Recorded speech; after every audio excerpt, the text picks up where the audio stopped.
एक ऐसी एकेडमी जिसके बारे में बहुत सारी चर्चा हो रही है वो पूरे भारत में, पूरे पुणे में, महाराष्ट्र में, और आपको खेलने का मौका मिल रहा है प्रहार प्रीमियर लीग में, तो इस अवसर को आप किस तरह से देख रहे हैं? जी पहले तो मैं सचिन सर का तहे दिल से शुक्रिया अदा करना चाहूँगा क्योंकि इतने बड़े प्लेटफॉर्म पे हम कॉम्पिटिटिव का एग्ज़ाम का प्रिपरेशन करते हैं। तो इतने बड़े प्लेटफॉर्म पे हमें खेलने का और इतना बढ़िया ग्राउंड है, तो इतने ग्राउंड अच्छे ग्राउंड पे खेलने का जो हमको मौका दिया सचिन सर ने, उसके लिए मैं उनका तहे दिल से और पूरे टीम की तरफ से शुक्रिया अदा करना चाहूँगा। तो एक बार फिर आवाज आनी चाहिए, बोलो गणपति बाप्पा। कॉंग्रॅच्युलेशन साहेब शेख, आउटस्टँडिंग परफॉर्मन्स. राहुल पाटील आमच्या बरोबर आहेत, त्यांच्याकडे देखील आपण जाणार आहोत. समालोचन कक्षामध्ये हलकासा बदल देखील आपण पाहणार आहोत. पहिल्या चेंडू करता गोलंदाज सज्ज आहे. राहुल सर, आयर्नमॅन ची तयारी आपल्याला करायची असते आणि मी मागाशीच म्हणालो की वेगवेगळ्या प्रकारचे खेळ असतात, त्याकरता तुम्हाला सातत्य राखायचं असतं. तर हे स्वप्न तुम्ही कधी उराशी बाळगलं? ॲक्च्युली ही आयर्नमॅनची जर्नी नंतर सुरू झाली. सुरुवातीला फिटनेसची जर्नी सुरू झाली. 2018 साली माझं वजन 81 किलो झालेलं होतं आणि फक्त वेट रिडक्शन यासाठी फिटनेसची जर्नी सुरू झाली. सुरुवातीला सायकलिंग, मग सायकलिंग सुरुवात केल्यानंतर 50 किलोमीटर, 100, 150, 200पर्यंत कधी पोचलो कळालं नाही. लॉकडाऊनमध्ये रनिंग चालू केलं आणि त्याच्यानंतर असं वाटलं की आपण फक्त याच्यामध्ये स्विमिंग हा कॉम्पोनंट ॲड केला तर आपण आयर्नमॅन करू शकतो. 2021 पासून या दृष्टीनं तयारी केली आणि आयर्नमॅन या स्पर्धेमध्ये सर्वात प्रथम कोल्हापूरचा लोह पुरुष स्पर्धा मी कंप्लीट केली. त्याच्यामध्ये 2 किलोमीटर पोहणे, 90 किलोमीटर सायकलिंग आणि 21 किलोमीटर रनिंग हे 8 तासामध्ये मी पूर्ण केले. 8.5 तासाचा कट ऑफ असतो. त्याच्यानंतर मी आयर्नमॅन इंटरनॅशनल लेवल आपण का करू नये, जो आयर्नमॅन प्रॉपर ब्रँड आहे त्या ब्रँडच्या अंतर्गत इंटरनॅशनल स्पर्धा भारतात गोव्याला होते आणि इंटरनॅशनल लेवलला सगळ्यात जवळ कझाकिस्तानला असताना, कझाकिस्तानची कॅपिटल जी आहे तिथं होते.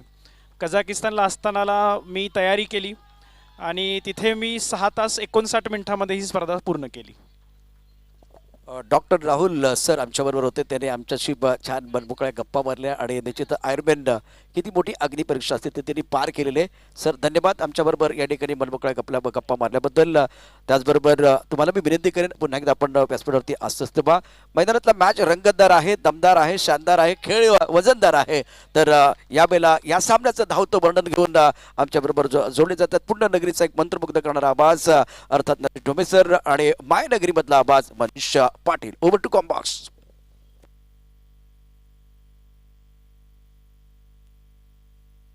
धन्यवाद प्रशांत दादावडे सर, धन्यवाद गोपी जाधव सर. रायरेश्वर आणि एका बाजूला पाहायला मिळते पन्हाळा रायडर्स. रायरेश्वर या संघाची स्ट्रेंथ बॅटिंग आहे असं आपण काल पाहिलंय, पण यावेळेस आता पन्हाळा रायडर्स एक मोठं आव्हान सेट करण्याच्या दृष्टिकोनाने पहिल्या षटकात खेळते असं आपण पाहतोय. बॉलला फॉलो केलं, कट केलंय बॉलला, क्षेत्ररक्षक बॅकवर्ड पॉइंटचा पुढे येईल, पायाच्या सहाय्याने बॉल तो अडवतोय पण स्वतःच्या शरीराचं संतुलन काही त्याला राखता आलं नाहीये. गुडलेनला बॉल होता, ऑप्शनच्या बाहेरचा बॉलिंग पाथ, चांगला फॉलो थ्रू फलंदाजाचा आपण पाहिला. दरम्यान या मिळतात एकंदरीत 2 धावा धावसंख्या पोहोचते, ती म्हणजेच 11 या आकड्यावर. बिनबाद 11. एक चांगली स्टार्ट या ठिकाणी पन्हाळा रायडर्स या संघाची. जसा मी उल्लेख केला की गुणतालिकेत प्रत्येकाला वर यायचंय, म्हणूनच आता प्रत्येक सामना जास्त फरकाने कसा जिंकता येईल त्यासाठी सर्व प्रयत्न आपल्याला पाहायला मिळतात. माझ्यासोबत समालोचन कक्षामध्ये जॉईन झालेले आहेत सन्माननीय नरेश ढोमे सर, आपलं सरचे स्वागत आहे. बिनबाद 11. Thank you Manish sir. आपण पन्हाळा रायडर्स आणि रायरेश्वर मावळाज या 2 संघामध्ये मॅच बघतोय. चांगली सुरुवात झाली. पहिल्या षटकामध्ये 11 धावा इथे आलेल्या आहेत आणि ही निश्चित मजा येणार आहे इथून पुढे. आपण जशी चर्चा करत होतो की गुण तालिकेमध्ये आता कोण पुढे कोण मागे अशी मोठी स्पर्धा सुरू झालेली आहे. आणि तसेच रायरेश्वर आणि पन्हाळा या संघांची परिस्थिती मॅचमध्ये बघितली तर पन्हाळा 4थी मॅच खेळतायत, 1 विजय त्यांचा आत्तापर्यंत त्यांनी साकारला आहे. रायरेश्वर 3री मॅच खेळतायत, त्यांना देखील 2 मॅचमधून 1 विजय मिळालेला आहे. तर दोन्ही संघ 2-2 गुणांवरती आहे आणि इथे जिंकणं दोन्ही संघांना इतकं महत्वाचं आहे की एक पराभव तुम्हाला सेमीफायनल पासून दूर ठेवणार आहे. एक षटकाचा खेळ संपला, धावसंख्या 11, बिनबाद 11. बॉलर तयार. यावेळेस ऑकवर्ड बॉडी पोझिशन कंट्रोल चुकला होता हा पुलस्ट्रोक खेळताना, पण मोठा गॅप आहे. आउटफील्ड रिकामी, बॉल सरळ जातोय लॉंग लेग सीमारेषा पार. या दुसऱ्या षटकाची सुरुवात दमदार, येतोय चौकार, 4 धावा. शॉर्ट ऑफ लेन बॉल आपण जर पाहिलं तर, आणि मोकळीक होती फलंदाजाला, थोडीशी ऑकवर्ड बॉडी पोझिशन, पण तरी देखील बॅटचा फेस त्याने योग्य त्या वेळी क्लोज केला आणि आपल्या संघासाठी या 4 धावा वसूल केलेला आहे. मनसुबा स्पष्ट दिसतोय या ठिकाणी पन्हाळा संघाचा की त्यांना 70 ते 80च्या पलीकडे जायचं या पहिल्या डावामध्ये. आणि गेलंही पाहिजे, कारण ज्यावेळेस आपण पाहतो ड्यू फॅक्टरचा जो परिणाम आहे तो ज्यावेळेस थांबतो त्यावेळेस फटके येतात. हे बघा तुम्ही, खूप चांगले फटके इथे बघायला मिळतात. फुल टॉस होता, मिड विकेटला अत्यंत दिमागदार फटका इथे मिळत आहेत. 6 धावा, षटकार. पॅरलल स्ट्रोक, जास्त एलिव्हेशन नव्हतं, पण खूप चांगल्या पद्धतीने चेंडूचा आढावा घेताना चांगल्या क्षेत्रात हा स्ट्रोक खेळलेला आहे आणि म्हणूनच 6 धावा मिळत आहेत. धावसंख्या बिनबाद 21. बुटांची जादू आपल्याला हलकीशी पाहायला मिळाली. रिलीज पॉइंट थोडासा उशिरा ठेवला, चेंडू खूप चांगला हाताळलेला आहे आशिष कडू यांनी. पहिले 2 बॉलवर थोडेसे महागडे ठरले, पण त्यानंतर एक डॉट बॉल त्यांचा आत्मविश्वास वाढवण्यासाठी पुरेसा आहे का? यावेळेस पुरेसा आहे असं वाटतं. ऑपॉर्च्युनिटी आहे आणि ऑपॉर्च्युनिटी कंप्लीट सुद्धा केलेली आहे. पहिले 2 बॉल महागडे होते, पण पुढच्या 2 बॉलवर खूप चांगलं पुनरागमन आशिष कडूचं. पहिला धक्का होतो पन्हाळा रायडर या संघाला. धावसंख्या 21. निलेश इथे आपण पाहिला होता, आखूड टप्प्याचा चेंडू होता, खरं तर उजव्याच्या बाहेरचा, मात्र त्याला हुक करण्याचा प्रयत्न केला. पोझिशनमध्ये नव्हता तो, आणि अशा परिस्थितीमध्ये वरची कट घेतल्यानंतर यष्टिरक्षकानं कोणती चूक केलेली नाहीये. चेंडूचं मेरिट ओळखणं महत्त्वाचं आहे. आता आम्ही जी मेरिटची चर्चा करतो, मात्र काल मॅक्सवेलचं मेरिट काय होतं तर कुठला चेंडू मेरिटचा होता आणि तो कुठे खेळत होता, तो कुठल्या मेरिटचा चेंडू होता. काल अविश्वसनीय होतं. अद्भुत क्रिकेट आम्ही अनुभवलेलं आहे. तर त्याच्यामध्ये तुमची गुणवत्ता, तुमची प्रतिभा, या 2 गोष्टींना खूप महत्त्व आहे. आणि जी लय मॅक्सवेलने मिळवली ती निश्चित एक अद्भुत होती. जादू आम्ही बघत होतो काल. तर आज हा जो फटका होता, थोडासा उसळी घेतलेला चेंडू होता, परंतु उजव्याच्या बाहेरचा चेंडू, त्यामुळे तुम्ही ज्यावेळेस हुक करता त्यावेळेस तिथे वरची कड लागण्याची शक्यता जास्त असते, आणि तसंच झालं. एक यश मिळालं इथे. 1 धाव पुन्हा एकदा प्राप्त होणार आहे. धावफलक पुढे पोहोचेल 22 वरती एका गड्याच्या मोबदल्यामध्ये. मोठा स्कोर गरजेचा आहे. जरी आकाशामध्ये ढग असेल तरी देखील इथे मोठा स्कोरच तुम्हाला या स्पर्धेतलं आव्हान जिवंत ठेवणार आहे. त्यामुळं मोठे फटके येणं अपेक्षित आहे. शफल झाले, ऑफस्टंपच्या बाहेर पोहोचले, अक्षरशः वाईड लाईनच्या पलीकडे पोहोचण्याचा हा प्रयत्न नक्कीच होता. कारण त्यांनी पाहिलं होतं की ऑनसाईडला डीपमध्ये 2 क्षेत्ररक्षक आपण पाहतोय आणि त्याच संधीचा फायदा उचलण्यासाठी खूप जास्त शफल झाले, लॉंग वे शफल आपण यांना म्हणतो.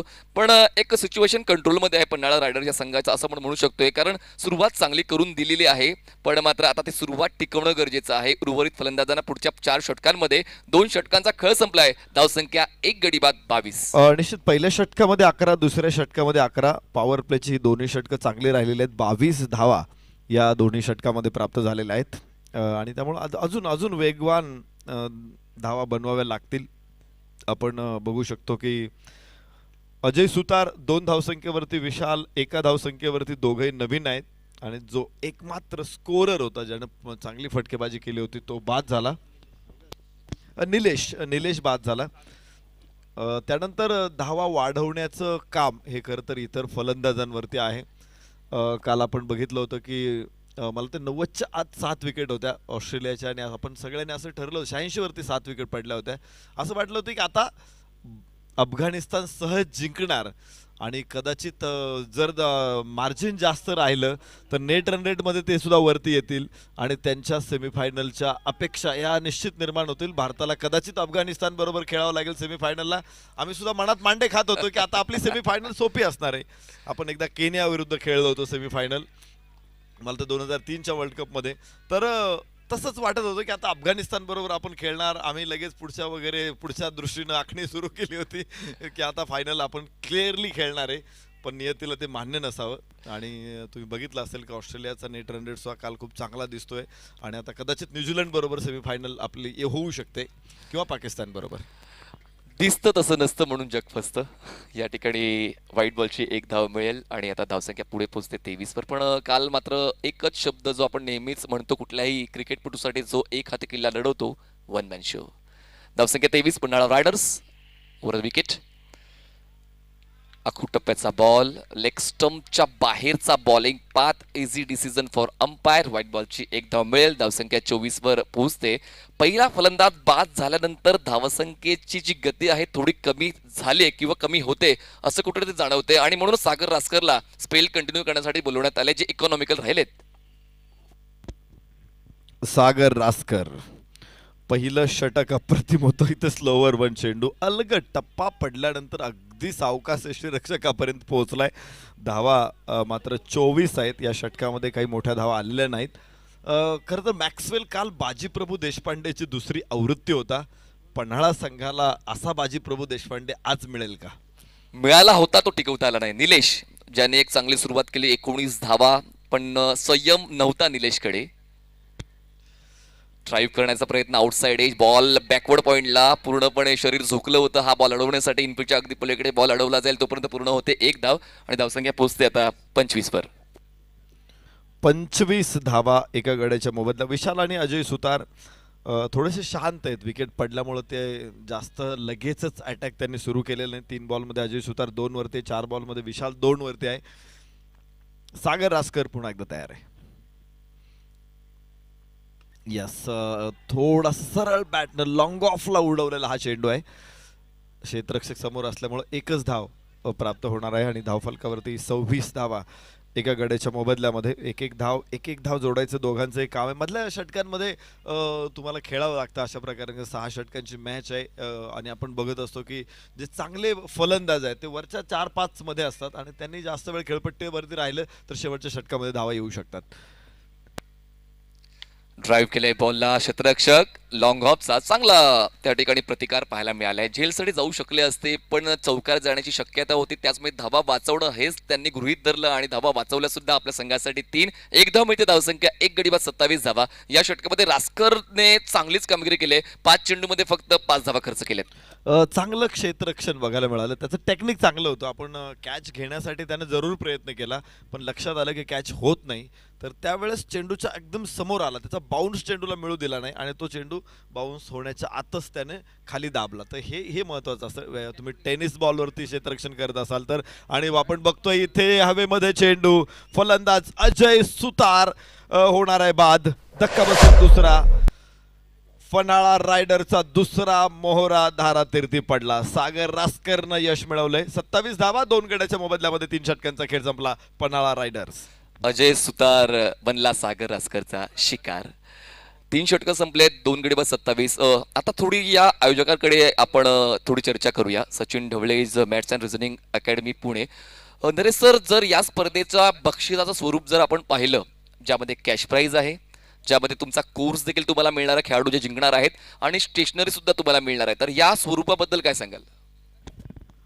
खरं तर ही स्पर्धा परीक्षा देणाऱ्या विद्यार्थ्यांसाठी आहे आणि विद्यार्थ्यांना सगळ्यात जास्त अडचणी काय असतात तर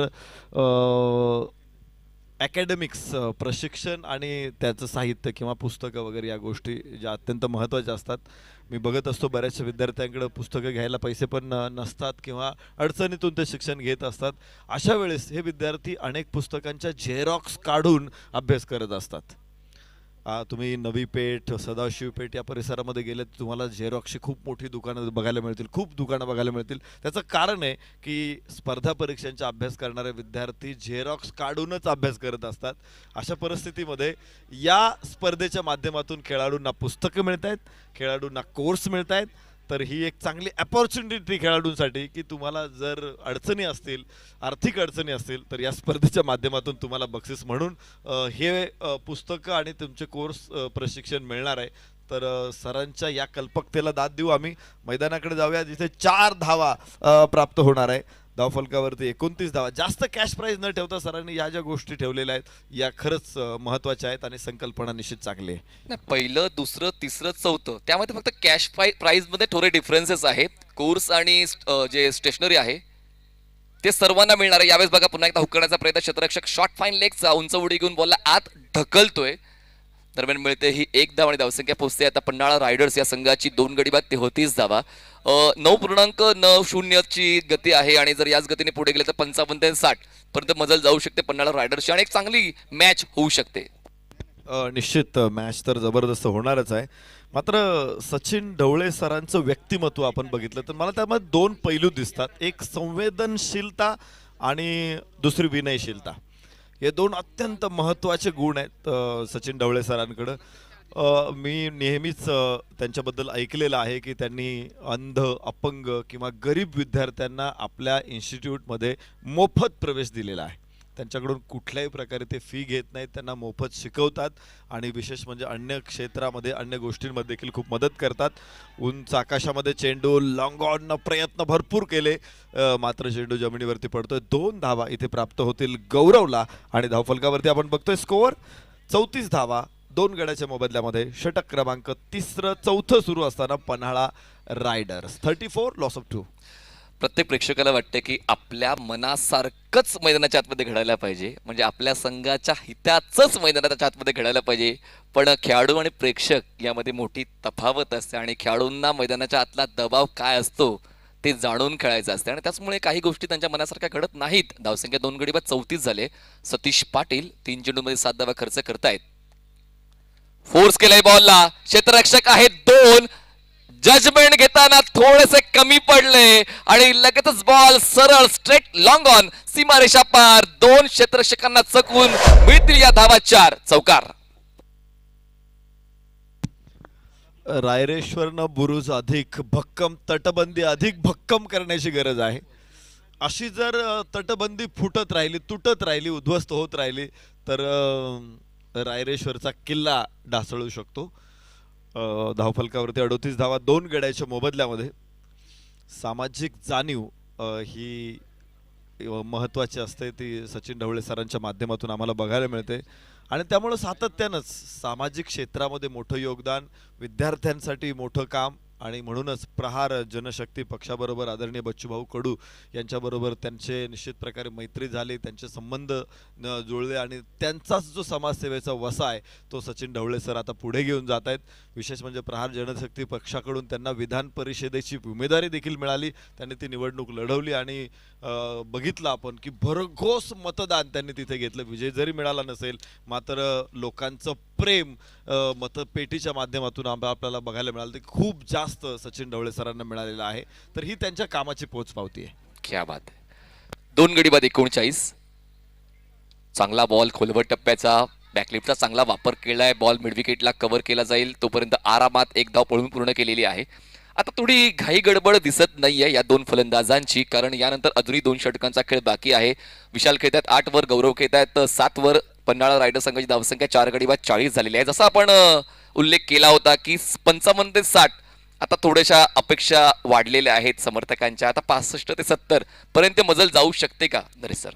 जायला पाहिजे, कारण शेवटची 2 षटकं महत्त्वाची. तुमच्याकडे हातामध्ये 8 विकेट आहेत आणि गौरवने 4 बॉल खेळलेत, विशालनं 7 बॉल खेळलेत. तर ही गोष्ट सुद्धा महत्त्वाची की तुम्ही खेळपट्टीवरती आहात मागचे 2 षटकं. त्यामुळं मोठे फटके येणं क्रमप्राप्त आहे, ते तुम्ही आणलेच पाहिजेत. आणि जर इथे 25 धावा अजून काढल्या, 65 धावा, एक चांगलं टोटल बनवता येणार जिथे गोलंदाजांना काही एक्सपेरिमेंट करता येऊ शकतात. आपण बघतो की तुमच्याकडे 10-12 धाव हातात एखाद्या गोलंदाजाच्या, तर तो एक्सपेरिमेंट करू शकतो, एखादा वेगळा बॉलचा वापर करू शकतो जेणेकरून तिथे जर त्याला विकेट मिळाली तर संघाला अधिक फायदा मिळतो. अन्यथा जरी मोठा फटका आला तरी फारसा प्रेशर राहत नाही.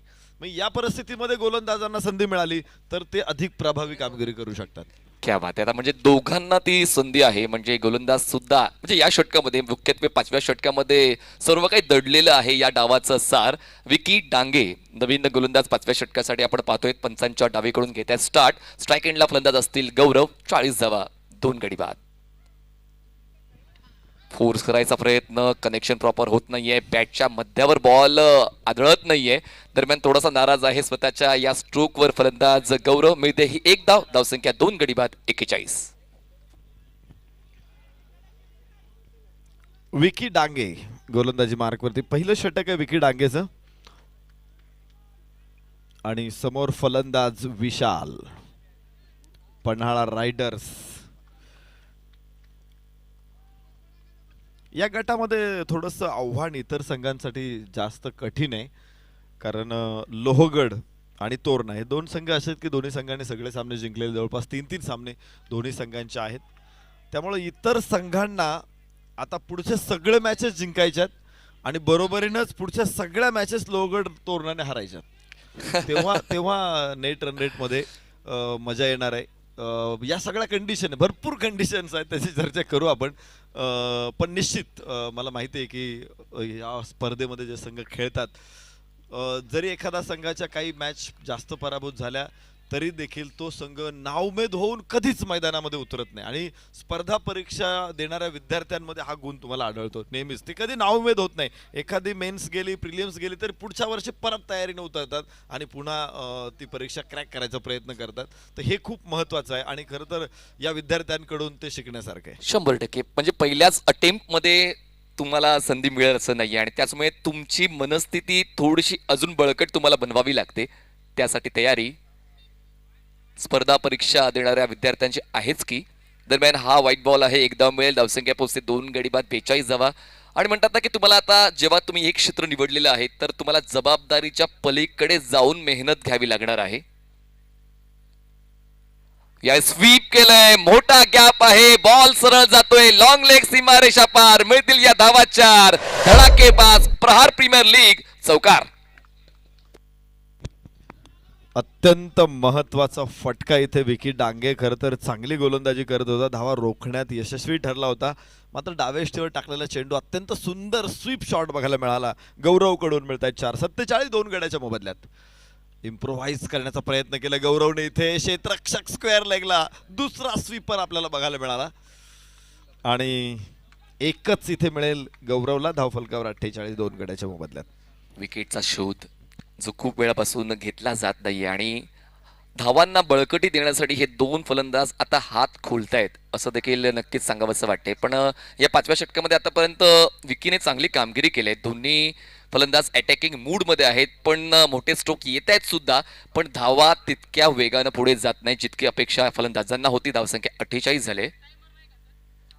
थोडासा कमी गतीचा हा बॉल आडव्या पाट्याने खेळलाय. क्षेत्ररक्षक आहे स्क्वेअर लेगला, डीप मध्ये 2 धावांचा कॉल आहे. थोडासा वेळ क्षेत्ररक्षकाने घेतला आणि त्या वेळेचा सदुपयोग फलंदाजांनी केला. 5 षटकांचा खेळ संपलाय. 5 षटकां समाप्तीनंतर 10च्या गतीने धावसंख्या झाली आहे. 2 गडी बाद 50 धावा. पन्हाळा रायडर्स.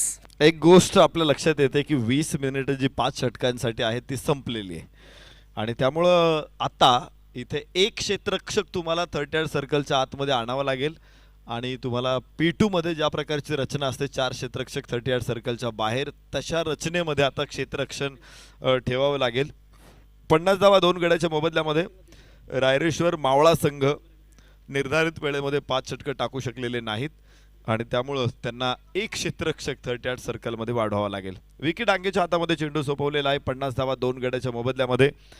यानंतरची लढत होणार आहे अजिंक्य तारा विरुद्ध पुरंदर.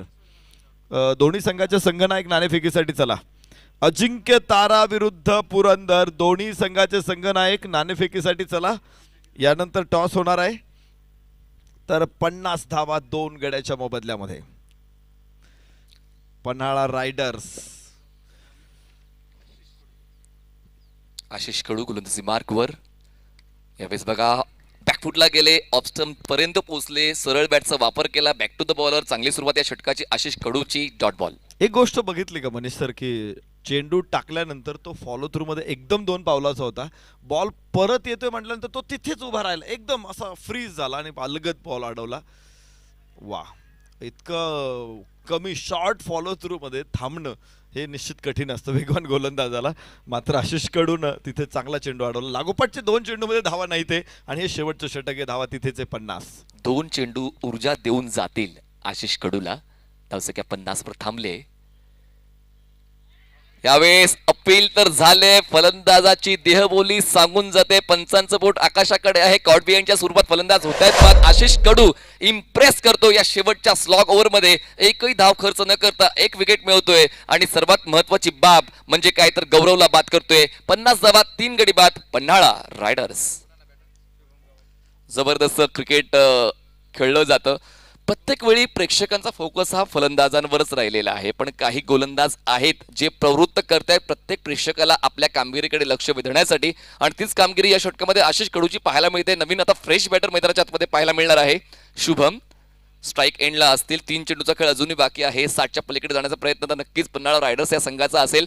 पण समोर कोण उभा आहे? गोलंदाज आशिष कडू. लोवर फुल टॉस ड्राईव्ह केलाय, बॅटच्या टोला कनेक्शन, बॉल मिड विकेटला पोहोचतोय, क्षेत्ररक्षक वेगानं पोहोचेल तोपर्यंत एकदा पूर्ण होते. दुसरीचा कॉल दिला होता पण ती तयारी फलंदाजाची नव्हती. विशालकडे येते स्ट्राईक, धावसंख्या 3 गडी बाद 51. चांगली गोलंदाजी इथे आशिष कडू कडून बघायला मिळते. पहिल्या षटकामध्ये आशिषनं 11 धावा खर्च केल्या होत्या.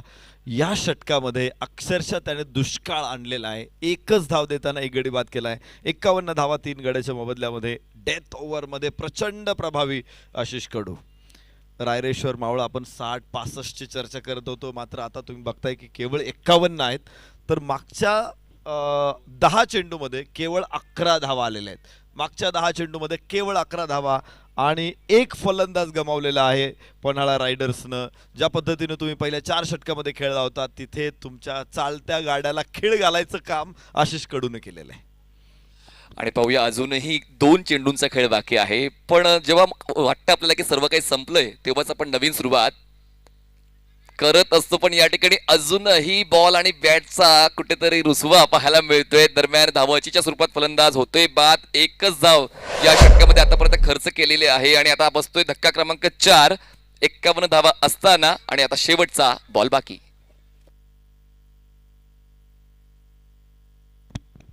अप्रतिम गोलंदाजी. पुन्हा एकदा एक बळी धावाच्या माध्यमातून प्राप्त होऊ शकेल तर विशाल बाद होणार आहे. 51 धावा 4 गड्याच्या मोबदल्यामध्ये पन्हाळा रायडर्स. चांगली अडवणूक धावांची. पहिल्या 4 षटकामध्ये 40 धावा होत्या आणि मात्र शेवटच्या 2 षटकामध्ये इथे धावा खरं तर 5 षटकामध्ये 50 होत्या. पुन्हा फलंदाज बाद. काय गोलंदाजी आहे आशिष कडूची इथे. 3 गडी बाद केलेत मात्र 12 धावांमध्ये. त्यात शेवटच्या डेथ ओव्हरमध्ये मात्र 1 धाव आहे. कमालीची गोलंदाजी आपण बघायला मिळते. 5 षटकामध्ये 50 होत्या. तिथून आपण प्रोजेक्टेड स्कोर 60 पर्यंत बघत होतो तर तोच 51 धावा फायनल स्कोर आहे. विजयासाठी 52 धावा रायरेश्वर मावळा संघाला आव्हान आहे. तर बघा यानंतरच्या सामन्याची नाणेफेक होणार आहे अजिंक्य तारा विरुद्ध पुरंदर. दोन्ही संघनायकांना विनंती आपण टॉस बॉक्समध्ये या आणि तिथे मनीष पाटील सर आपल्याशी जोडले जात आहेत. धन्यवाद नरेश डोबे सर. सचिन ढवळेज maths and reasoning academy presents Prahar premier league season 9 2023. हे 9वं पर्व आहे आणि 10वं पर्व कसं असेल सर्वांच्या उत्कंठा आता वाढू लागलेल्या आहेत. पण अगोदर उजेता मिळू द्या 9व्या पर्वाचा, ती चर्चा नंतर होईलच. तर आपण पाहुण्यांना आमंत्रित करूया आमच्या टॉस बॉक्समध्ये. जय गणेश ट्रॅव्हलचे सन्माननीय किरण थोपटे साहेब तसेच सन्माननीय सागर गाडे साहेब आपणास मी नम्र विनंती करतोय की आपण यायचंय आमच्या टॉस बॉक्समध्ये आणि आपल्या शुभ हस्ते नाणेफेकीची प्रक्रिया पूर्ण केली जाणार आहे. जय गणेश ट्रॅव्हलचे सन्माननीय किरण दादा थोपटे साहेब तसेच सन्माननीय सागर दादा गाडे साहेब आपणास मी नम्र विनंती करतोय की आपण या टॉस बॉक्समध्ये पुढील सामन्याचा आपण नाणेफेकीचा कौल अजिंक्य तारा आणि पुरंदर या 2 संघांदरम्यान होणार आहे. स्वागतम. तर हेट अँड टेल पारंपरिक नाणं कॉल कोण देईल? दाबून ठेवा लागतं चालेल. चला पुरंदरचे कॅप्टन कॉल देतील. Speed the coin sir. वायरला दाबून ठेवली तरी heads is a call and tails it is. तर नाणेफेक अजिंक्य तराने जिंकले. दोन्ही पाहुण्यांना विनंती करतो दोन्ही कॅप्टनना आपण आशीर्वाद शुभेच्छा देऊन आदरपूर्वक व्यासपीठावर विराजमान व्हायचं आहे आणि पुढील सामन्याचा आनंद घ्यायचा आहे. तर अजिंक्य तारा नाणेफेक जिंकले, निर्णय काय असेल? बॅटिंग करतोय आम्ही पहिल्यांदा. ही स्ट्रॅटेजी फॉलो केली टुर्नामेंटमध्ये तर तेच फॉलो करतो. कधी कधी चेंजेस खूप इम्पॉर्टंट असतात जेव्हा आपण एका स्पर्धेत खेळत असतो. तर नेमकं बॅटिंगवरच आपण अवलंबून राहिलेला आहात. तर आता कितीपर्यंत म्हणजे एक मनामध्ये आकडा असतो की मला 80, 90, 100, 50, 60 इतक्या धावा बनवायच्या आहेत. तर तुमच्या मनामध्ये तो मॅजिकल फिगर काय आहे तुमच्या बॅटिंग स्ट्रेंथवर? बॅटिंग स्ट्रेंथनुसार आणि सध्या विकेट चेंज केली, थोडं ग्रीन ग्रास दिसतंय तर 60 रन सफिशियंट राहतील आणि त्या दिशेनेच खेळलो आम्ही. बॉलिंग स्ट्रेंथ आहे आमची, मागच्या मॅचला क्लिक नाही झाली तर यावेळी परत स्ट्रॅटेजी करून आलोय आम्ही. आता पाहूत काय होतंय. तर पुरंदर निर्णय मनासारख्या मनाविरुद्ध? मनासारखा झाला आहे कारण टॉस जिंकून मी फिल्डिंग घेतली असती. चेस आम्ही जास्त प्रिफरेबल करतोय कारण बॅटिंगवर आम्हाला खूप कॉन्फिडन्स आहे. सो बघूया आता टार्गेट आता त्यांना बॅटिंग पहिले तर कमीत कमी टार्गेट ठेवायचा प्रयत्न करू आमच्यासाठी. तर आय थिंक 50-55पर्यंत डुएबल राहील. त्याच्यानंतर 60च्या नंतर जरा डिफिकल्ट राहील, कारण आज खेळपट्टी चेंज झालेली आहे, जरा ग्रास आहे. सो रन जेवढ्या कमी राहतील तेवढं चांगलं राहील आमच्यासाठी. One short question, any changes in team? आहेत 1-2 चेंजेस आहेत, कारण ही खूप महत्त्वपूर्ण मॅच आहे. ही मॅच जिंकली तर आम्ही क्वार्टर फायनलला क्वालिफाय करू. सो ही मॅच थोडक्यात डू ऑर डाय आहे आमच्यासाठी. सो आहेत 2 चेंजेस आहेत. चला, सामना सुरू होते. अजिंक्यतारा संघाने नाणेफेक जिंकून फलंदाजी स्वीकारलेली आहे आणि पुरंदर संघाला करायचं क्षेत्ररक्षण. मी दोन्ही संघांना देतोय शुभेच्छा. दोन्ही पाहुण्यांना मी करतोय नम्र विनंती की आपण पुन्हा एकदा व्यासपीठावर नम्रपूर्वक आदरपूर्वक विराजमान व्हायचं आहे. आणि जाऊया आपण समालोचन कक्षामध्ये आणि त्या ठिकाणी पुन्हा एकदा आम्ही जॉईन होतोय नरेश ढोमे सरांना. Stay tune on tenniscricket.in. सामने खूप महत्त्वाचे. आपण प्रत्येक दिवसामध्ये 8 ते 9 सामने 6-6 षटकांचे पूर्ण करतो. या ठिकाणी टार्गेट इज 52 आणि आता त्या ठिकाणी एक धाव रायरेश्वर मावळाची पाहायला मिळते. एक सूचना आहे आपल्याला, जे खेळाडू तिकडे नेटमध्ये सराव करतायत त्यांना विनंती आहे की आपण तिथे सराव थांबवा. इथं आपल्या LED स्क्रीनच्या मागे काही खेळाडू सराव करतायत, तर त्यांनाही मग विनंती आहे की तिथे सराव करू नका. तुम्हाला वॉर्मअप सराव करायचा असेल तर जी रस्त्याच्या बाजूची साईड स्क्रीन आहे त्याच्या उजव्या बाजूला जी थोडीशी जागा आहे तिथे खेळा. मंडपाच्या अतिथी कक्षाच्या बाजूची जी साईड स्क्रीन आहे त्याच्या शेजारी जी जागा आहे मोकळी, तिथे जाऊन खेळा. इकडे कोणीही नेटमध्ये किंवा नेटच्या आजूबाजूला सराव करू नका. तर मॅचला सुरुवात होते. रायरेश्वर मावळा धमाकेदार सुरुवात करतायत. 5 धावा धावफलकावरती. पन्हाळा रायडर्सच्या 52 धावांना प्रत्युत्तर, 51 धावांना प्रत्युत्तर देताना आपण रायरेश्वर मावळाजला मैदानामध्ये बघतो आहोत. लो स्कोरिंग मॅचेस तुमची प्रतिभा चेक करण्यासाठी असतात आणि तर पाहूया पन्हाळा रायगड संघातील गोलंदाजांची प्रतिभा या ठिकाणी चेक होणार आहे. स्टेप आउट झाले. ऑन ड्राईव्ह, खाली क्षेत्र आहे. लॉंग ऑनच्या क्षेत्ररक्षकाला मोठी मेहनत घ्यावी लागतील, पण आउटफील्ड स्लो असल्या कारणाने त्या 2च धावा मिळू शकतील. हे 2 स्ट्रॉंग बॅटर आहेत नरेश सर. कालच्या दिवसामध्ये आपण पाहिलं तर त्यांचा स्ट्राईक रेट तर जवळपास 300चा होता फलंदाजी करताना. आणि पाहूया आता 52चा पाठलाग करताना 5 चेंडूमध्ये 7 धावा बनवल्यात. म्हणजेच कालपेक्षा आज स्ट्रॅटेजीमध्ये थोडासा बदल जाणवतोय. निश्चित किरण शिंदे हा देखील एक ताकदवान फलंदाज. हो, झेल घेण्याची शक्यता होती, मात्र क्षेत्ररक्षकाने स्वतःला थांबवलंय. तो थोडासा आत्मविश्वास त्याचा कमी झाला की मी चेंडूच्या लेंथपर्यंत पोहोचणार नाही. आणि तुम्ही बघताय की चेंडू टप्पा पडल्यानंतर दिशा बदलून सीमारेषेच्या बाहेर निघून गेलेला आहे. किरण शिंदे असा एक खेळाडू आहे. व्यावसायिक स्पर्धांमध्ये देखील आम्ही किरण शिंदेला बघत असतो. विशेष म्हणजे तो NB ट्रॉफीमध्ये मला वाटतंय संभाजीराजे गोसावी प्रतिष्ठान संघामध्ये तो खेळणार आहे. आणि निश्चित जर NB ट्रॉफीमध्ये एखादा खेळाडू संघामध्ये सहभागी होत असेल तर तो त्या ताकदीचा खेळाडू आहे. कॅलिबर संघ मालक त्याच्यावरती विश्वास ठेवतायत. तर आपल्याला लक्षात येईल की किरण शिंदेचा बळी हे किती महत्त्वाचा आहे. अगोदरच्या सामन्यामध्ये देखील त्याने चांगली सुरुवात करून दिली होती, मात्र तरी रायरेश्वरला पन्हाळाला सामना जिंकता आलेला नव्हता शेवटच्या सत्रामध्ये. या सामन्यामध्ये मात्र पन्हाळा अशी काही चूक करणार नाही, कारण पुढची वाट ही त्यांची बिकट होणार आहे. हा सामना जर गमावला कोणत्याही संघाने तर त्यांच्यासाठी पुढची वाट तेवढी सोपी नसणार आहे. पराभव तुम्हाला खूप काही शिकवून जातो आणि पाहूया त्यातून पुढे येत आहेत का रायरेश्वरचे फलंदाज. आताच्या घडीला एक ऑपॉर्च्युनिटी तर मिळाली होती क्षेत्ररक्षण करणाऱ्या संघाला आणि किरणचा तो झेल होता, पण क्षेत्ररक्षक द्विधा मनस्थितीत पाहायला मिळाला की पुढे जाऊ मागे जाऊ आणि चौकार आला. धावसंख्या 11वर पोहोचली. लोवर फुल टॉस, रॉनी यांना चकवा देऊन बॉल स्टंपवर आदळतोय. दुसऱ्या षटकाची होते दमदार सुरुवात. रॉनीला परतावा लागेल. पहिला धक्का बसतोय रायरेश्वर मावळा या संघाला. 11 धावा, 1 गडी बाद. पन्हाळा संघाची सलामीच्या जोडीवरती मोठी भिस्त आहे. नेहमीच्या दोघांनी चांगली सलामी दिलेली आहे, मात्र त्यानंतर डाव उभा करताना कोणी दिसलेलं नाहीये. तर आज बघायचंय इतर फलंदाजांना देखील जबाबदारीनं खेळावं लागेल कारण रॉनी अगदी दुसऱ्या षटकातील पहिल्या चेंडूवरती शिकार ठरलाय. 11 धावा एका गड्याच्या मोबदल्यामध्ये 1 षटक आणि 1 बॉलचा खेळ संपलेला आहे. रॉनी रासने बाद होईल. एका धावसंख्येवरती 2 चेंडूचा त्यानं सामना केलेला आहे आणि अगदी स्वस्तात रॉनी रासने मोठा जल्लोष केला आपण पाहिलं रायरेश्वरच्या खेळाडूंनी. तर बघायचे गोलंदाज निलेश साबळे. स्टिअर केला चेंडू बॅकवर्ड पॉइंटला. 1 धाव इथून प्राप्त होते. धाव फलकावरती 12. एका गड्याच्या मोबदल्यामध्ये 12 पन्हाळा. या ठिकाणी कुठलाच संघ एका खेळाडूंमुळे ओळखला जात नाही. प्रत्येकाला ती कामगिरी पूर्ण करायची असते. प्रत्येक संघामध्ये स्टार्टिंग ऑर्डर असते, प्रत्येक संघामध्ये मिडल ऑर्डर असते आणि त्यांना त्यांची जबाबदारी पूर्ण करायची असते. या ठिकाणी रॉनी झटपट बाद झाले. किरणला साथ देण्यासाठी नवीन फलंदाज मैदानाच्या आतमध्ये तुम्हाला पाहायला मिळत आहेत. प्रत्येक लोवर फुल टॉस ड्राईव्ह केला. क्षेत्ररक्षक मिड विकेटचा वेगानं बॉलवर पोहोचतोय आणि दरम्यान धाव घेण्याचा प्रयत्न होत नाहीये. रॉनी बाद झाल्यानंतर ऊर्जा सुद्धा आता पन्हाळा संघाची वाढलेली आहे. क्षेत्ररक्षक सुद्धा आता गोलंदाजांना सहकार्य करतायत. निश्चित पन्हाळा म्हटलं की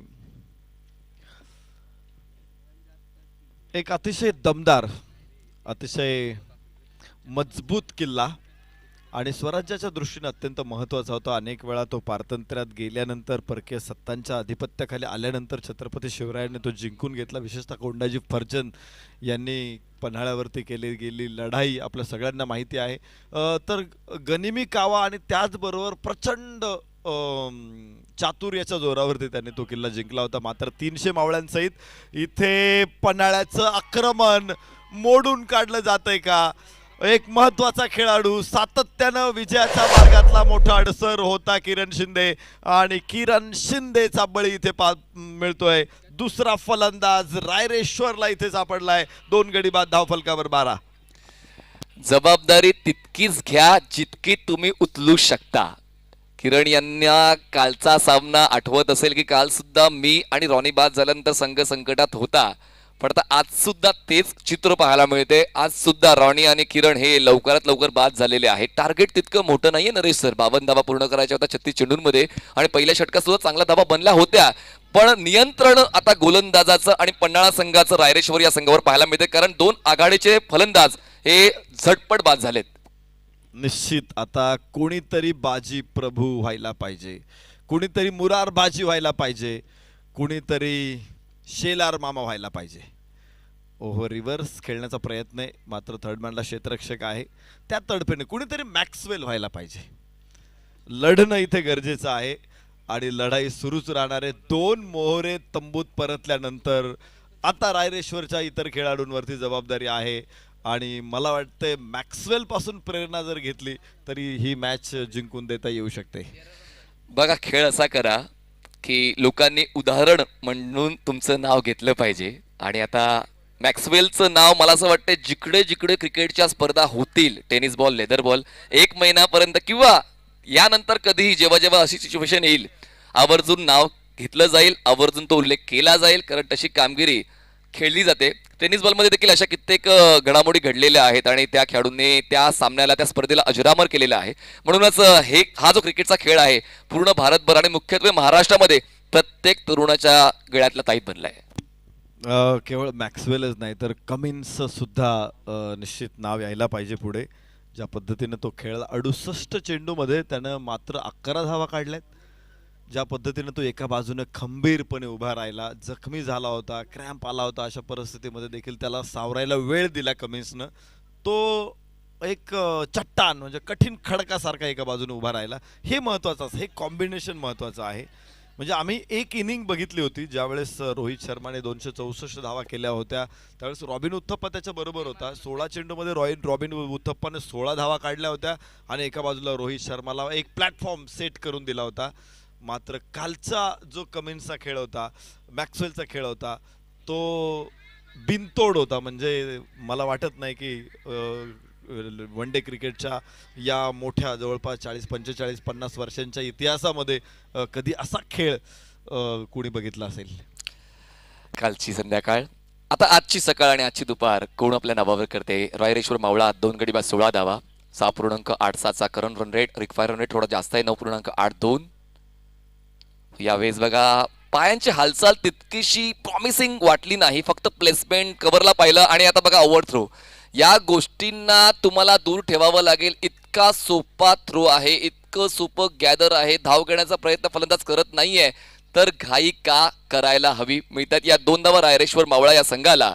2 गडी बाद 18 धावा झालेल्या आहेत आणि आता जिंकण्यासाठी आवश्यकता आहे अजूनही 34 धावांची. आता 2 फलंदाज जरी बाद झाले तरी सुद्धा थोडासा वेळ हे 2 फलंदाज आपल्या फलंदाजीसाठी घेत आहेत. प्लेसमेंट चांगली, कव्हरला क्षेत्ररक्षक पुढे आहे, डॉट बॉल. 18 धावा 2 गड्याच्या मोबदल्यामध्ये. 6 धावांची भागीदारी 5 चेंडूमध्ये या दोन्ही फलंदाजांमध्ये. आणि जो रिक्वायर रन रेट आहे तो या षटकामध्ये, तिसऱ्या षटकामध्ये मात्र 10च्या पुढे जाताना आपल्याला बघायला मिळतोय. खरं तर सूर्य दर्शन देतोय पहिल्यांदाच, आणि सूर्यानं दर्शन दिलं की फलंदाजांच्या देखील मोठ्या फटक्यांचं दर्शन होतं. बघायचं चेंडू सीमारेच्या आतमध्ये अडवलाय. येस, काही धावा इथे मिळतील, आय थिंक 2. आणि याबरोबरच इथे तिसऱ्या पंचांकडे इशारा करतायत पंच. तिसरे पंच तपासतील हा चेंडू कुठे अडवला आहे. त्यावेळेस फलंदाज कोठे होता. सीमारेषेला किंवा सीमारेषेच्या बाहेर स्पर्श असताना चेंडूला जर स्पर्श असेल तर कदाचित इथे पंच 4 धावा देतील. मात्र जर आतमध्येच अडवलेला असेल चेंडू तर मात्र तो सेव्ड होईल. आणि इथे यस, सेव्ड. चेंडू अडवलेला आहे. 20 धावा 2 गड्याच्या मोबदल्यामध्ये. चांगलं क्षेत्र, या धावा रोखणं गरजेचं आहे. एक धाव तुम्ही ज्यावेळेस अडवाल तेवढा जास्त संघर्ष प्रतिस्पर्ध्याला करावा लागेल. बॅक टू बॉलर खेळलेला चेंडू वेगानं आवेशानं हातामध्ये घेतला आणि इथे आपण बघू शकतो धावा वाढ होणार नाही तर तिथेच थांबतील. 3 षटकांचा खेळ संपलेला आहे. 20 धावा 2 गड्याच्या मोबदल्यामध्ये रायरेश्वर मावळाच. तर राहिलेली 3 षटकं आणि विजयासाठी धावांची आवश्यकता असतील 32. 18 चेंडू 32 धावा रायरेश्वर मावळा संघाला जिंकण्यासाठी.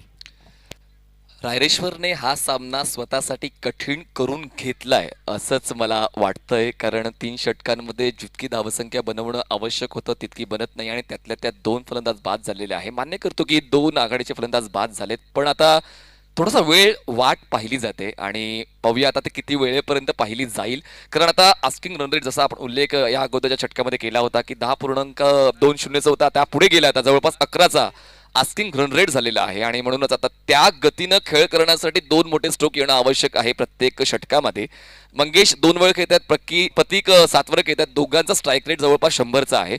आणि जर स्ट्राईक रेट वाढला दोन्हीपैकी एका फलंदाजाचा तर तो फायदा रायरेश्वर मावळा या संघाचा होऊ शकेल. पण पन्हाळा रायडर्स या संघातील गोलंदाजांनी सुद्धा आपल्या संघाची गरज ओळखून ती गरज पूर्ण करणारी गोलंदाजी केलेली आहे आणि म्हणूनच रायरेश्वर मावळा बघा ना 18 चेंडूंमध्ये 20 बनवल्यात. त्याचमुळे त्या गतीला वाढवणं हे अनिवार्य होऊन बसलेलं आहे. नवीन गोलंदाजी मार्कवर येत आहेत. शिवतेज येत आहे, शिवतेज जाधव. यावेळेस ओव्हर पिच बॉल होता, एक मोकळीक होती फलंदाजाला पुढचा फटका खेळण्याची, पण बॅटची इनसाइड एज बॉल स्क्वेअर लेगला मिळते. 1 धाव, धावसंख्या पोहोचते 2 गडी बाद 21 धावा. चांगलं कॉन्टेस्ट होईल पुढे जाताना. मंगेश आणि प्रतीक ही जोडी हळूहळू सेट होते. 21 धावा पहिल्या दोन्ही षटकामध्ये गोलंदाजांनी निश्चित धावा, तिन्ही षटकामध्ये धावा रोखण्याचा जेमतेम 6 पर्यंत ठेवलेला आहे. आणि अजूनपर्यंत फार मोठे फटके खेळायला कोणत्याच फलंदाजाला चान्स दिला नाही. किरण शिंदेनं सुरुवातीला जरूर थोडासा प्रयत्न केला, मात्र त्याचे फटके सुद्धा सीमारेषेच्या आतमध्येच अडवले गेले. 21 धावा 2 गड्याच्या मोबदल्यामध्ये. 8 चेंडूमध्ये 10 धावा किरण शिंदेच्या आपण पाहिल्या. यस, चांगला फटका आहे. Square drive, deep cover point, क्षेत्ररक्षक तिथे पोहोचतोय. 2 धावा इथून प्राप्त होणार आहे. थोडंसं खराब क्षेत्ररक्षण, फंबल झाला क्षेत्ररक्षक तिथून, मात्र 2 धावा मिळतील. अधिकची धाव निश्चित रोखण्यात यश आलेलं आहे. आणि धावफलकावरती 23 धावा 2 गड्याच्या मोबदल्यामध्ये 23 रायरेश्वर मावळाज. एकमेकांच्या चुका शोधणं आता गरजेचं होऊन बसलेलं आहे. या ठिकाणी क्षेत्ररक्षण काही अंशी थोडंसं फसलं होतं. 2 धावा मिळत आहेत आणि आता लगेचच क्षेत्ररक्षणामध्ये बदलाव केला जातोय, कारण काहीही चालेल पण आम्हाला पराभव चालणार नाही हीच भूमिका आता क्षेत्ररक्षक करणारा पन्हाळा रायडर्स या संघाची आहे. आणि म्हणूनच बघा क्षेत्ररक्षण लगेच बदललं. बॉलिंग ट्रॅकवर बॉलर तयार होतोय पंचांच्या डावीकडून. खूप जसे शफल झाले होते. लेग स्टम्पच्या बाहेरचा ball, easy decision for umpire. Wide बॉलची एकदा मिळेल, थोडी संधी मिळते फलंदाजाला रिलॅक्स होण्याची. एकदा वाढेल आणि धावसंख्या पोहोचते आता 2 गडी बाद 24 धावा. या धावा रोखल्या पाहिजेत, कारण जो कंट्रोल तुम्ही फलंदाजांवरती ठेवलेला आहे, जर अशा अतिरिक्त धावा आल्या, फलंदाजांना एक थोडीशी जी संधी मिळते आणि तिथे मोठे फटके आल्यानंतर निश्चित कठीण परिस्थिती होते. इथे चेंडू फसलेला आहे, फटका फसलेला आहे, लॉंग ऑन तिथे खाली येतोय आणि अप्रतिम झेल तिसरा फलंदाज रायरेश्वर मावळा संघ गमावतोय. 24 धावा 3 गड्याच्या मोबदल्यात. Dark face for team Raireshwar मावळा. खरं तर अनएक्सपेक्टेड असतं जेव्हा तुम्ही उल्लेख केला की पुण्यातला, महाराष्ट्रातला एक नामवंत खेळाडू जर तुमच्या संघात खेळतोय, ज्याला चांगला अनुभव आहे आणि तो बाद झाल्यानंतर आपण जास्त काही करू शकत नाही. ही एक शोकांतिका मी म्हणू शकतो रायरेश्वर मावळा या संघाची. 21 चेंडूंचा खेळ आतापर्यंत झालेला आहे. 24 धावा धावफलकावर आहे. जिंकण्यासाठी अजूनही 28 धावांची गरज आहे. बॉल 21 शिल्लक आहेत. बॉल आणि रनमध्ये 15 चेंडू शिल्लक आहेत. तर तो आता डिफरन्स वाढत चाललेला आहे आणि जर तो डिफरन्स वाढत गेला नरेश सर, तर पन्हाळा रायडर्स हा संघ विजयाच्या दिशेने आगेकूच करताना दिसायला मिळेलच आणि जिंकेल सुद्धा. त्यामुळे करायचं तर आता, नंतर काहीच जमणार नाही. यावेळेस फोर्स केलाय बॉलला, गॅप आहे, बॉल सीमारेषा पार, मिळतील या धावा. 1 2 3 4 5 6 षटकार. प्रतीक जाधव बाद झाल्यानंतर नवीन फलंदाज मैदानामध्ये येतो. जो प्रेशर थोडासा तयार झाला होता, एका मोठ्या फटक्या बरोबरच त्यानं तो दूर केलेला आहे. 24 धावा 3 गड्या, माफ करा 30 धावा 3 गड्याच्या मोबदल्यामध्ये. तर नवीन फलंदाज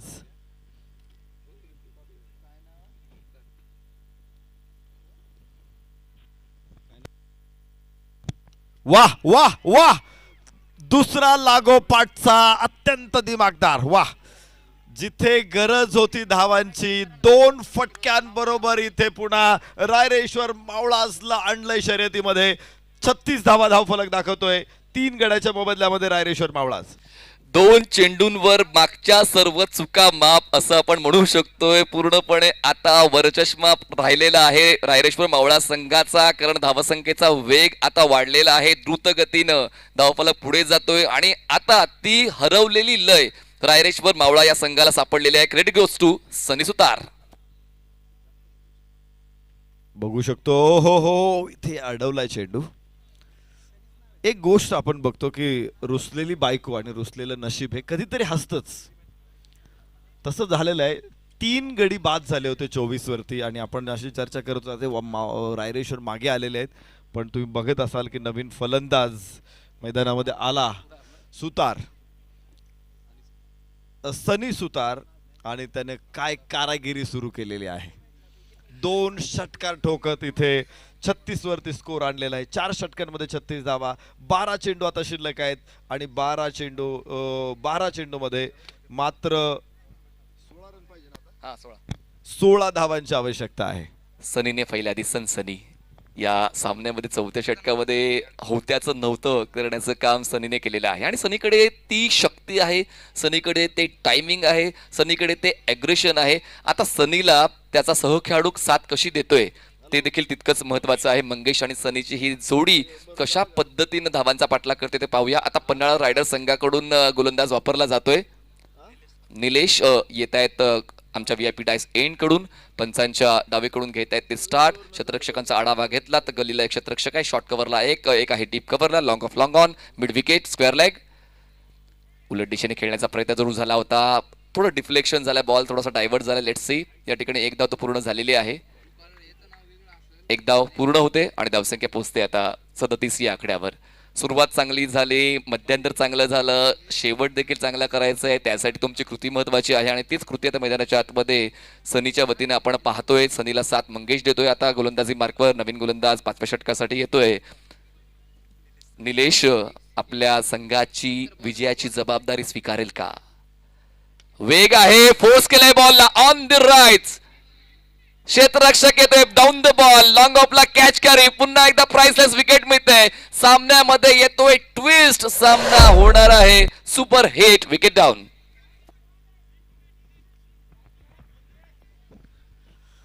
सफलता एक दिन में नहीं मिलती लेकिन एक दिन जरूर मिलती है. खरं तर सनी सनी सुतारनं त्याची कारागिरी सुरू केली होती. 2 षटकार त्याच्या बॅटमधून आले आणि निश्चित विजय जो लांब दिसत होता तो अगदी नजरेच्या टप्प्यात दृष्टीच्या टप्प्यात आला होता. हाकेच्या अंतरावरती त्यानं आणून ठेवला होता.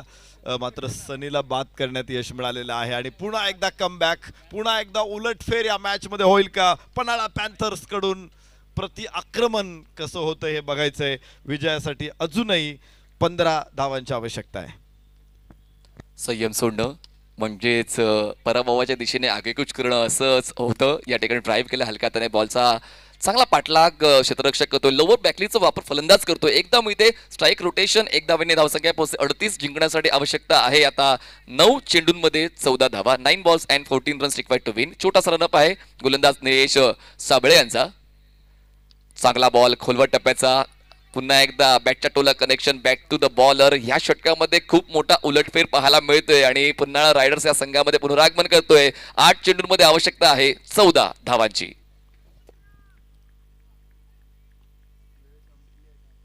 तर इथे 5वं षटक मैदानामध्ये सुरू आहे आणि 20 मिनिटांचा जो वेळ असतो तुमच्याकडे 5 षटकं टाकण्यासाठी तो वेळ संपलेला आहे.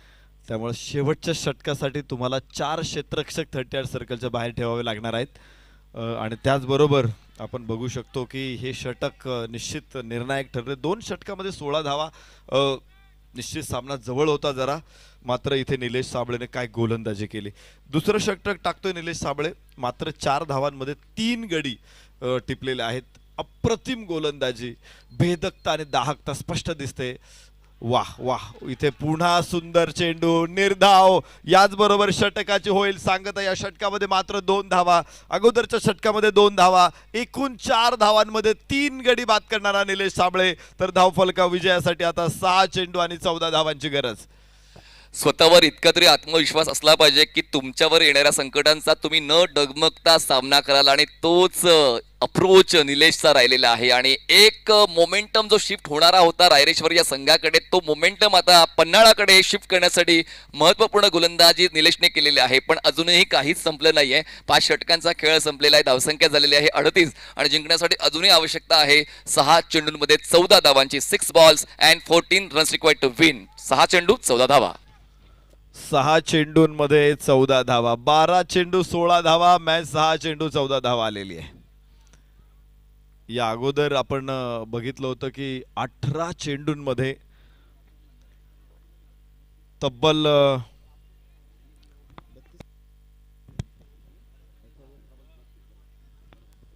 18 चेंडूमध्ये 32 धावांची आवश्यकता होती आणि तिथे सनी सुतारचे 2 षटकार आले. लढत सोपी दिसत होती. मात्र निलेश साबळेने परत एकदा लढत अवघड करून टाकली. 16 धावांची आवश्यकता आहे शेवटच्या षटकामध्ये. गोलंदाज सातत्यानं उलटफेर या मॅच मध्ये झालेला आहे. सातत्यानं आपण ऊन सावलीचा खेळ जसा आज निसर्गाचा मैदानामध्ये सुरू आहे, या मॅच मध्ये देखील दोन्ही संघांचा असा चढाओढ चढ उतार आपल्याला बघायला मिळतोय. हाफ व्हॉली करण्याचा प्रयत्न होता, मात्र जो लिफ्ट पाहिजे होती चेंडूला ती मिळत नाहीये. क्षेत्ररक्षक लॉंग ऑन वरून तिथे पोहोचलाय, मात्र भन्नाट वेगानं 2 धावा. धावफलक 2 ने पुढे पोहोचेल 40. 4 गड्याच्या मोबदल्यामध्ये 5 चेंडू आणि 14 धावा. 5 बॉल 14 आणि आता शेवटच्या काही घटकांवर हा सामना आलेला आहे. 5 चेंडूंमध्ये आवश्यकता आहे 12 धावांची. 5 balls and 12 runs required to win. क्षेत्ररक्षक विखुरलेले आहेत, सीमारेषेच्या जवळ आहे, षटकार चौकार वाचवण्यासाठी आहे. एक धाव महागात पडू शकते, त्यासाठी सर्वजण प्रयत्न करतील. बॅटची लिडिंग आहे, क्षेत्ररक्षक फ्लाय स्लिपला थोतोय बॅटिंग एंडला, पण वेगानं ती एक धाव पूर्ण होते. एक धाव मिळेल, एका धावेची होते वाढ. धावसंख्या पोहोचते 41. आवश्यकता आहे अजूनही 4 चेंडूंमध्ये 11 धावांची. शेवटच्या 4 चेंडूमध्ये 11 धावांची आवश्यकता आहे. तर 41 धावा 4 गड्याच्या मोबदल्यामध्ये. आपण बघितलं होतं की ज्यावेळेस पन्हाळा रायडर्स फलंदाजी करत होते, रायरेश्वर मावळांना शेवटच्या षटकामध्ये फक्त 2 धावा खर्च करत पन्हाळाला रोखलं होतं 51 वरती. लक्ष छोटं होतं, परंतु जिद्द, साहस आणि चिकाटीच्या जोरावरती पन्हाळा रायडर्सनं हे लक्ष अवघड बनवलेलं आहे. हलकीशी कड, तिथे थर्ड मॅनला चांगलं क्षेत्ररक्षण एक धाव केवळ प्राप्त होते. हळू मजबूतीकडे पन्हाळा रायडर्स, तर रायरेश्वर संघाला 3 चेंडूमध्ये 10 धावांची आवश्यकता आहे. या ठिकाणी तुमची मनस्थिती खूप काही सांगून जाते, तुमची शारीरिक अवस्था खूप काही सांगून जाते आणि त्या ठिकाणी ते संतुलन राखलं तर सामना जिंकू शकता. अजूनही 10 धावांची गरज आहे. बॉल शिल्लक आहे 3. आखूड टप्प्याचा बॉल, ही तर खरी ऑपॉर्च्युनिटी होती. पुल करण्याचा प्रयत्न सुद्धा झाला होता, पण बॉलचा बाउन्स काही व्यवस्थित ओळखता आला नाहीये. या चेंडूवर गोलंदाज हावी होतोय आणि आता इक्वेशन हलकसं बदलते. आता आवश्यकता आहे 10 धावांची. चेंडू शिल्लक असतील 2 चेंडू, 10 धावांची गरज. रायरेश्वर मावळा.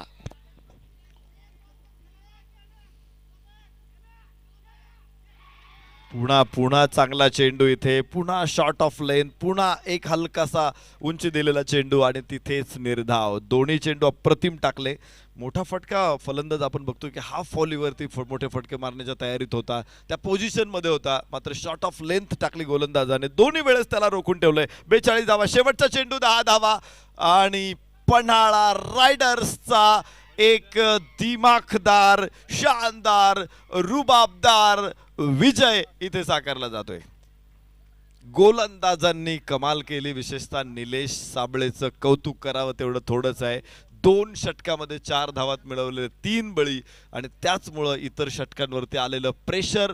तर अलीकडे किरण शिंदे आणि सनी सुतार व्यतिरिक्त कोणताच फलंदाज उभा राहू शकला नाही रायरेश्वरसाठी आणि अर्थातच त्यांना या सामन्यामध्ये मात खावी लागलेली आहे. एक जबरदस्त लढत आपल्या समोर. एक संपल्यानंतर लगेच पुढचा सामना सुरू होणार आहे. मॅच आहे ती अजिंक्य तारा विरुद्ध पुरंदर. तर आम्ही इथे स्वागत करतो पन्हाळा रायडर्स संघाचं. पन्हाळा रायडर्सचे सगळे खेळाडू शेक हँड्स झाल्यानंतर आपण समालोचन कक्षाच्या समोर प्रेझेंटेशन बॉक्सच्या समोर या. तिथेच मॅन ऑफ द मॅच हा पुरस्कार आपण वितरित करणार आहोत.